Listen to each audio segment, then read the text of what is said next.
Hello everyone, and welcome to 12 at 12. This is Doug Barkey. I'm going to walk you through how to insert items on the learning path, items such as tutorials or instructor tips that your students will find useful, and also show how to highlight those, how to draw students in, and then access them from other parts of the course, and finally how to copy them from course to course, and really the advantages of having items on the learning path rather than as posts. So let's start right away with milestone 1. By the way, we're working an already completed course, so you'll see things already done here, and I'll go back through how they were made. So we're in milestone 1. If you scroll down, you can see how certain areas have been highlighted, and I've created already instructor tips. So these are instructor tips for the entire milestone. Of course, if this were a classic course, you could use the week overview and so on. We've got our usual learning activities, and then as you scroll down further, you'll see the task instructions have been highlighted, as well as instructor tips have been created all the way through. So how do we go about this, and why do you want to do it? So to begin with, when you work on the learning path, you insert something right into the path that the student already is navigating to go through content. They're either going to access this path to read the learning activities, go through them, or to pop down and do their tasks directly. So either way, they're in this area, and right out in front of them, you can put, along with the fixed content of the course, you can add in your material and really bring it to the attention of the student. You can also add these simple color bars as a way of guiding the student through, and all these items can be copied from course to course. So that's the other huge advantage.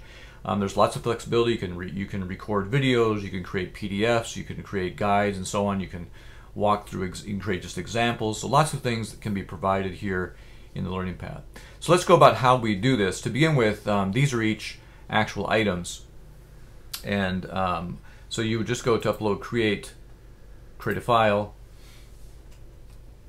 and then I always give it a standard title, and always use the word instructor in this. So it's very clear it's from the instructor. So if we call, and of course you come up with your own code, but I think this is something you want to consider.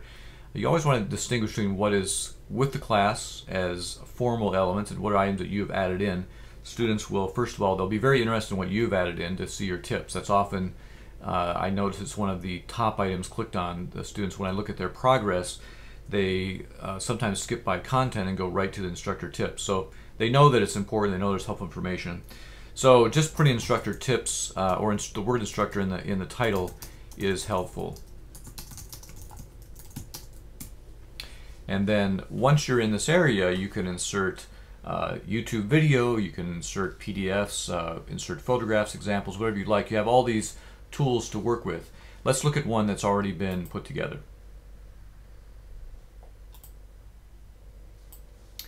Alright, so let's click on instructor tips and open one up.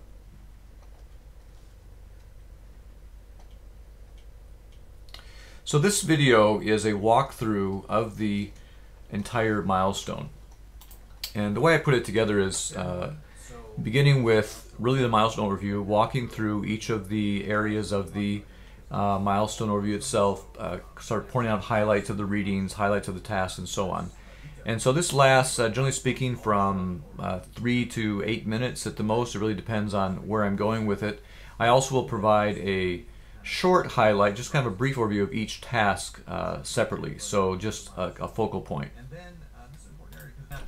One of the ways that I use this overview is to go through the task itself, not so much talk about the content of the task, but point out the parts of the task. What things to pay attention to, such as submission specifications, steps for success. And I save the examples and the really detailed discussion of the task for the task instructor tips. So let's go back and take a look at one of those. So here we are back at the learning path. Let's take a look at instructor tips for milestone 1, task 1. And again, a video has been provided, and this walks through tasks itself, and more about the content of what's going to be done in the task, less about the actual structure of the task itself. So I might walk through some examples or perhaps some resources of how to get this task done. If we're talking about an actual shoot or production, then I'll bring in some examples, go through what was strong about the student's previous work and what could be improved, and what areas, things to avoid and so on. So you can use this rather than just show the examples in which a student doesn't really get an idea of what is great or what is poor about that student example. or learning from someone else's mistakes. If you're only showing perfect student work, then it's hard to do that. So I'll pick examples that have both successes and weaknesses in them, and then talk through what is best about each one. But this is a great place to do it in these instructor tips. Now, coming back to the learning path, I want to talk a little about location of these items. So you can see, for example, the tips are actually placed in between the instructions and the posting area. Now, I've done that because if a student is navigating with the arrows and going one by one and kind of proceeding through the path, they'll then come across this naturally after the instructions. So the instructions allows them to become familiar with what the task is about, and then my tips provide, additional material. So it seems like it's the right place to put the information. Now, one of the disadvantages here would be if a student, say, is in instructions, and rather than clicking on the navigation arrow, they read through it and then click on submit. That would then take them directly to the posting area. And so one of the things that you can do to mitigate that is when you do your opening post, you simply link back to your instructor tips. And so the student clicks there, and then if they've missed it as they navigate through the learning path, they can always open it up right here through that link. So here we are, they're back, they get to access that right away. So how do we create that link back? So we'll go into edit post so I can show you how that's done. And we've already created here, but I'll just use the word review to create a link. So I click the word review and then click on the link tool. That will then take me to the list of content items. And since our instructor tips are a content item, we can now link to it. As you can't really link to another post on a thread. So click on content. It'll start me with the top of the class. I'll work down into milestone 1, and I'm interested in milestone 1, task 1, instructor tips. So I click here, and then that creates a link right there, and I update, and now that link will now take the student directly to those instructor tips. Because this is the opening post for the first assignment, also will link back to my faculty bio. Again, rather than having to put all the information here, repeat it, you simply link back to the student can open it up, and you do it in the same way. You just link to a content item that has been stored. In this case, this is in the resources module. The other issue to discuss here is how do we highlight these items? And I use a similar color. So I put all my tips with a green banner as a way of providing a code for the student. If I add other information, such as for the instructions, I went ahead and put in sort of this cream color just as a way of indicating that there it is. I don't think it's necessarily negative for a student to pop quickly to the task in a learning path and see what they're about, but I want them to come back into the learning activity items. And so you'll find in each of my videos I'll emphasize that you need to go back to a certain item. And if you want to, you can highlight these in the same way. Let's look at how that's done. So you click on the pull-down menu and choose Edit Properties in Place. That allows you to then edit a description. So you click here. This has already been inserted, this table item. This is basically one table cell that's been filled with a color. And so to do that, you simply, let's see, we click on the 3 dots, expand our menu options, click on the table, and then you would choose how many cells you want to create. So I just selected 1. Once you have that cell created, you click inside the cell itself and then pull down the cell properties, and then you can choose the color. So I use green. Of course, we could change it to another color, whatever you'd like to use as your kind of indicator. You can also go ahead and type in here. So we can for the student we can write about why this is important to look at.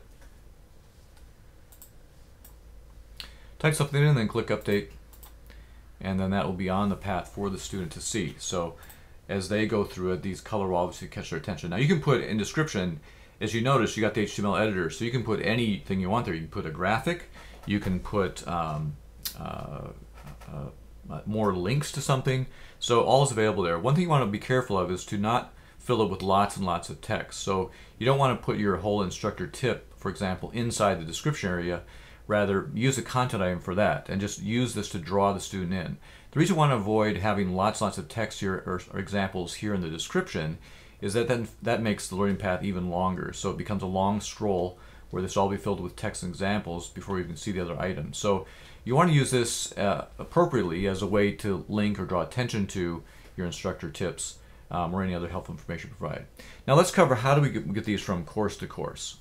So the place to do that is in the course admin. So we'll go to course admin. In Instructor Tools, we go to the import copy, export copy area, and then we'll be able to select a course to copy into. Now, when you do your search, well, you need to locate the course first. So we'll be searching for this course code. It will only come up with the courses that you have taught, so only the ones that you're authorized to actually see.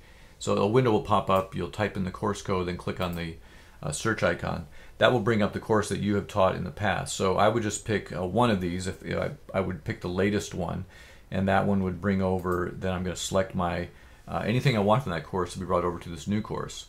So on the bottom of this window is this add selected, so we click on our course, add selected. Now here is a very important decision point. We do not want to copy all components. So even though that's a nice bright blue button, you want to completely, absolutely avoid this, because that will copy all your entire course into your new course, which will result in everything being duplicated. We do not want to copy that blue button at all. So we want to go to select components. It's very important. Only choose select components. We click there, and now we're going to actually go, and I'm going to focus just on my content items. I'm not going to focus on other things. So as you know, there's many items that can be copied over from course to course. We're going to focus on content, and I'm going to leave it on. I want to select individual items to copy. So these are my two choices: content, select individual items to copy, because I'm going to want to pick my instructor tips, and I want to include associated files. So for example, I had examples or videos, or anything that I had with that item, I want it copied over also.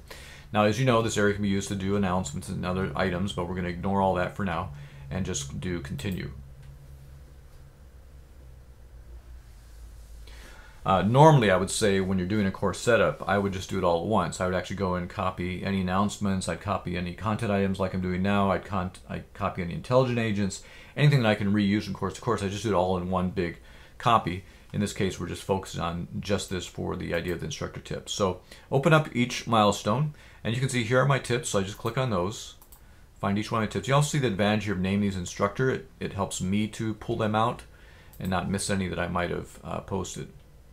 So anything here that I want to bring over, I'll post here. Now I'm just going to do milestone 1 for this example so we can walk through it quickly. So I click continue, but normally you'd go through all the milestones, you'd select any of your instructor tips that you've had.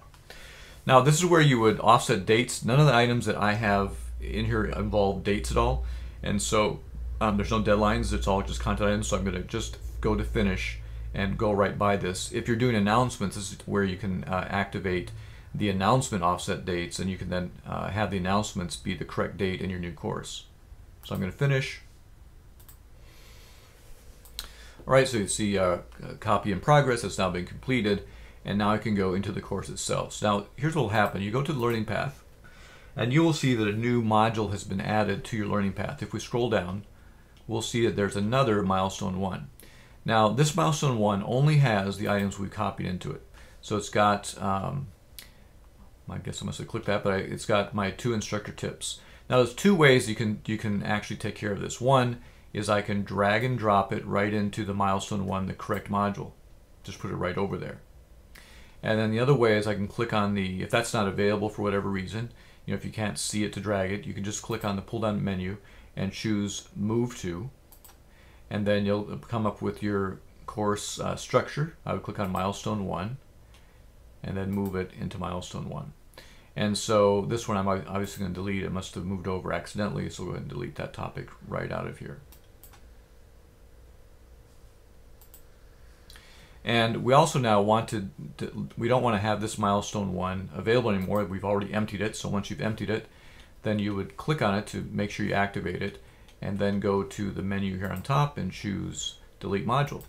So I've just deleted this extra module that got added with my copy. It's empty. So it's been deleted, and if I just scroll down so you see what I mean, that milestone has now been removed, and I'm back to my regular milestone. So now I would go and edit. I need to move around things in my milestone. I've got obviously repeated tips because I've repeated them. They're here placed at the top. Now to move them around, I would just drag them. So I just drag them up and down, just drag it right down into the right area. and I would put it after the other one. So I've got both tips here. Obviously, that's not the way I would normally have it. I'm just repeating things here for you. Drag down Instructor 2 tips.